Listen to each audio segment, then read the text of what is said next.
আমরা যারা কবুতর বা অন্য পাখি পালি, পাখিতে কিন্তু অনেক খাবার নষ্ট করে। যেই পাত্রে খাবার দেওয়া হয় ওই পাত্রের ভিতর কিন্তু পায়খানা করে, ফলে খাবার নষ্ট হয়। খাবার যাতে না নষ্ট করতে পারে সেই কারণে আমি নিজেই একটা খাবারের পাত্র বানাইতেছি। এই পাত্র বানাইতে হইলে চকলেটের 2টা ডিব্বা লাগবে, একটা পানির বোতল লাগবে, আর কিছু গ্লুগাম লাগবে।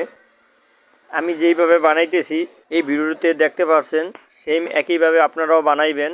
আশা করি 100তে 100 হবে। আমি গ্লুগাম দিয়েছি, আপনারা গ্লুগামের পরিবর্তে নাট ব্যবহার করতে পারেন, 4 পিস নাট। তাতে নাট ব্যবহার করলেই খুব ভালো হয়।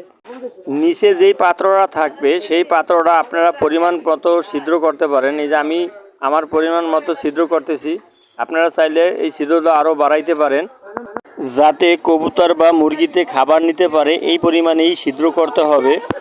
এই পাত্র বানানো শেষ, এবার ফিটিং করার পালা।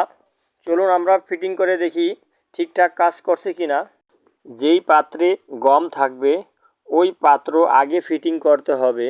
ওই পাত্রের ভিতর গম রাইখা মুখটা আটকাতে হবে।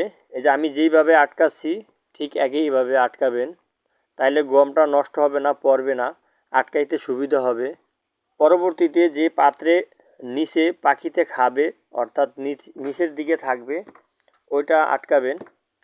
এই যে আটকাচ্ছি, সুন্দরভাবে কিন্তু পড়তেছে, এই যে দেখতে পাচ্ছেন।